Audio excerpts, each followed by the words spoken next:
Monster Hunter Wilds Endgame, the part of the game where you begin to perfect your craft, hunting specific monsters for the right gear, collecting unique materials that you have that small chance of getting what you're actually aiming for, the longer processes of refining both your gameplay and the equipment you're running to satisfaction. This will be interrupted by title updates, which shift the meta, change your targets, and what you're doing and why. But how is the Wilds Endgame in its current launch state? And is it still perceived as too easy? Are the systems of longer term grind satisfying and successful? That's what I want to talk about today. Now we're a good few weeks into the game. So my name is Hollow, welcome back to Rage Gaming. Let's begin. Starting with the Artian weapons, which has two sides to it. We have crafting and reinforcement. The crafting part is actually really straightforward and easy. You just need to hunt the tier 3 monsters, and you need to fight the tempered versions of them to get the relics to drop. With only two options of slapping on attack or affinity onto the parts you're crafting, you've got very simple choices,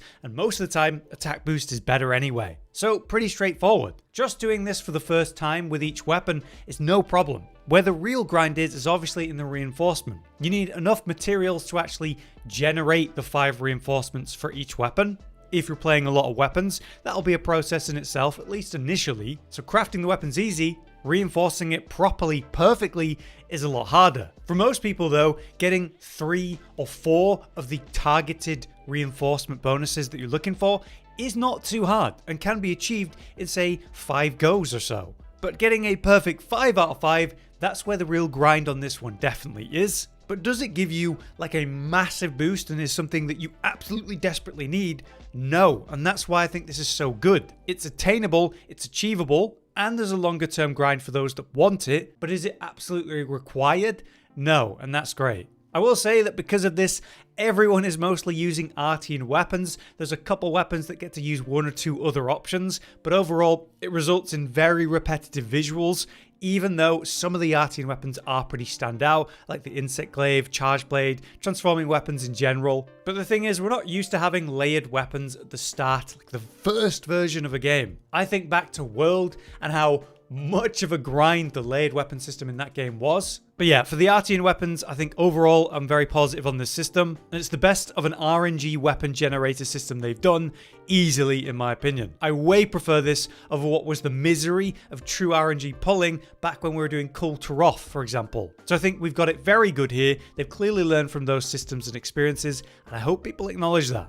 Another side that they've done fantastically would be tempered monsters and the selection of monsters that you're actually hunting. There are some pros and cons here, but mostly it's pros. Tempered monsters have those unique scars, introducing a new mechanic. Target those scars to open up special tempered wounds and get special rewards, which helps you meld, whether that's relics or decorations. That's a really nice little idea. The tempered monsters are actually harder, both dealing more damage and having more health, which is great. And with the investigation system as well as field survey, you're able to hunt down the ones you need to often. The rest system allowing you to farm and fish for the perfect investigations to hunt the right tempered monsters. And the way that they've done the tier 3 system, so you've got the 4 apexes, gore, magala, and arkveld all being viable options for maximizing your farming, that's great. Though there is that kind of downside in that tempered arkveld is essentially a tier above the rest, which means you have the highest potential on the rewards.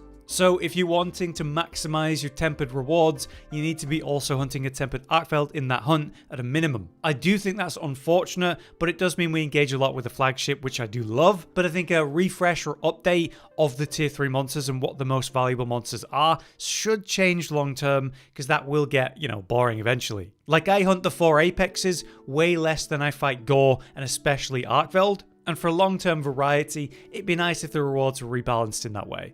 But yeah, overall, tempered monsters, really relevant, very fun, great rewards. And while I understand that the tier 3 monsters should have the best rewards, I would like to see the tier 2 monsters have better rewards, just so there's a reason to go after them, because there's a lot of great variety there. However, there's a couple other types of monsters that I feel very unsure about and very confused by. They're very underused, even bugged in some cases. So firstly, we have the Frenzied monsters. Obviously, we have gore, magala, so we got the Frenzy. So we actually have Frenzied monsters this time compared to Rise. Really cool way that it changes monsters to be quote-unquote more aggressive, more dangerous. They have lesser health, but they deal way more damage, at least they're supposed to. This version, not so much. They only show up in the iceshard cliffs because that's where gore is, so you have a very limited selection of frenzied monsters, making them quite rare. Then, their health pool is significantly smaller than every other monster type in the game, to the point where people are questioning if this is bugged, and it even seems like it might be. So frenzied monsters die too quick, and they don't deal much more damage, they don't feel much more aggressive, it feels like a waste, and they need to fix those monsters. Not only that, there's no real reason to go after them. The rewards that you get will also come from Gore anyway, who has better rewards overall, so you're never really intentionally hunting frenzied monsters, which is a shame, and I think should be addressed. Same for Guardian monsters actually. Guardians are showing up only in Wyvria, right? Which makes sense again. I like the idea of unique monsters per locale. So between frenzied monsters and guardian monsters, you don't have a single tier 3 monster actually there, which makes them underused in general. For guardians, they're mechanically really cool and interesting, but there's not much reason to go after them after you've got the initial parts from them. The frenzied monsters are cool, but not that mechanically interesting. And again, no reason to go after them. So for two monster types that are really cool and interesting that we've got in the game, they are underused and definitely deserve a bit of an uplift and getting them into the endgame proper. Another aspect of the endgame might be, say, the arena. This is a really cool version of the arena. I like it with the seamless worlds mechanic. And of course, it's peak for crown hunting thanks to it not being seeded monsters. Really nice detail there. I hope that was intentional. Now, obviously, the arena is a great place to hunt monsters since you just face the one and it doesn't leave the area, so really efficient. But there is something weird about the arena in that there's the lack of the usual arena challenges. It wastes the arena for one of its usual main purposes and mechanics. Basically, you'd normally have these 5 or so special challenges where you have to go deal with a specific monster or maybe multiple monsters using one of 5 loadouts. There'd be a timer and then a medal system, so if you speedrun it effectively with your weapon of choice, you get a gold medal and achieve the challenge. And there'd be special rewards, materials, and currency for doing these challenges. Another detail of this is that you have to choose from 5 loadouts, so that's going to force you to choose one of the 5 weapons it offers with its set loadout. So if you only play one weapon, that's inevitably going to be a problem for you and force you to try a different weapon, which is a good thing. So the arena's there, they just need to slam an update in and bring in the challenge quests. That'd be nice. Let's talk about the overall progression for the endgame of Wilds, which I think is very good. I think it's harsh enough where it needs to be, but overall, it gets you to like 70, maybe even 80% of everything you need in good time. You can get all your monster parts for equipment, not a problem, especially thanks to field surveys and investigations, where you could even target rewards like the gems so much easier. You can get an Artian weapon, no problem, like we said, but perfecting the true RNG, that takes a lot longer, and that's a great grind. Because for most people, 3 or 4 is going to be fine and attainable, perfect 5 out of 5.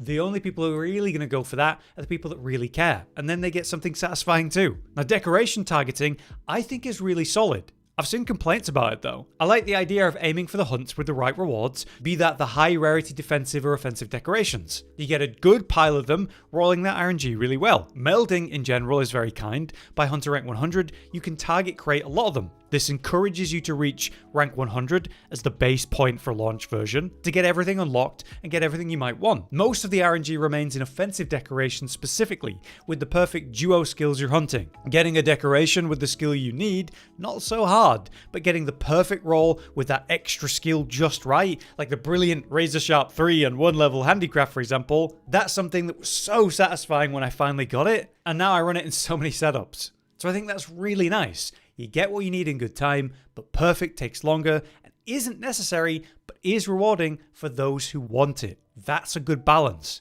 But like I say, I've seen complaints about this, that it's too easy to get the decorations. Personally, I like going after builds and putting them together and running them. Perfecting them, fair enough, takes time. And I don't need it to be overly harder than that, personally. But you guys let me know what you think. I think these progression systems are not just great, they're actually fantastic for a launch version of a Monster Hunter game. So for progression, this has been my favorite launch version, in fact. But now it's time to talk about the difficulty system and the community thoughts on this. Is the game too easy? Specifically, in the difficulty of the monsters you're fighting. There is a difficulty system, a star system, that changes the difficulty of a monster by increasing its health and its damage, and a lot of people feel the aggressiveness and what kind of moves that the monster even uses. This is way harder to prove, but it feels like the harder star level monsters are using the more dangerous moves more often. In any case, I feel that 3-star versions of monsters are significantly too easy, and I feel that 5-star monsters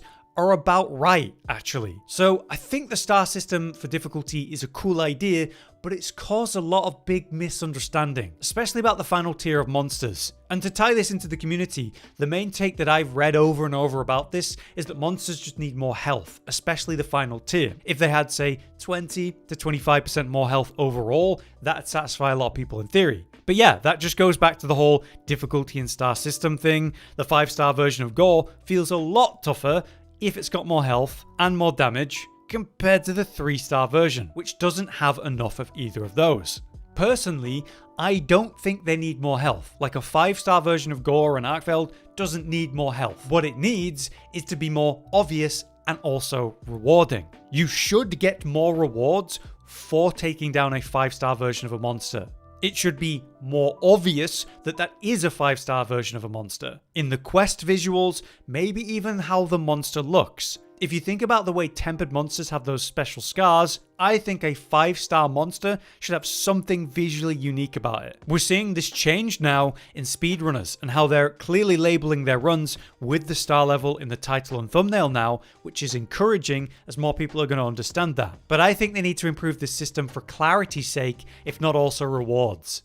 What do you guys think is the hardest monster overall? A lot of people actually don't think it's Arkveld and think it's instead Gore Magala, especially the 5-star version. I do think that's fair enough, but a big part with it is actually the awkward camera that happens with it. His wings block line of sight when you're really in there, but worse, there's this weird fade feature in Wilds where it's really hard to track a monster when you're in there, and they essentially fade out. I find it really helps to have you zoom out at max distance of 10, but Gore just has this problem. The day I make this video, there's a clip on Reddit using a mod that disables the monster fade feature completely and how it makes the Gore fight much more tolerable. It's a popular and agreed upon issue right now though, so it's something for them to address for sure. But yeah, if all the monsters were 5-star and there was no difficulty system, it's just they were all at 5-star difficulty, I don't think we'd be having this conversation nearly as much. So I think they need to do something about that. Overall though, I do think Wilds has launched in a brilliant state that addresses a lot of the long-term issues that come up with a new launch, in the way that we walk backwards in quite a lot of ways. You go from the end of World and Rise, where you've got all those major updates and improvements, and then the expansion with the same concepts on top and all the title updates. Then you have to directly compare it to something essentially starting from almost scratch. I feel this is a much stronger starting point, especially compared to Rise, where they've hit all the markers they needed to for me. And while yet some things are still missing, some things need tweaking, more Wilds is the goal and what I think is necessary. And we know that that's the plan. Title Update 1 is adding more. They've promised new features, fixes, and adjustments, but in terms of difficulty in that conversation, they've promised something harder than tempered monsters. Like I say, I want to see them rework the difficulty system to be more obvious and especially encourage with better rewards. But overall, I'm not only hopeful, but I'm happy with this release version. So what do you guys think? What's the feedback you give, or things you'd hope to see? Let us know. But for now, I've been Hollow, you've been you, and thanks for watching. Josh, Cotton, and Hollow with the videos, dropping the humor like a hammer on your tippy toes, bringing entertainment on a daily arrangement to take our insanity and turn it into entertainment. Yes, I said entertainment twice, to reiterate that it is nice to look into your faces on a mostly daily basis when you let us in your homes to make the whole world our stage. Goodbye.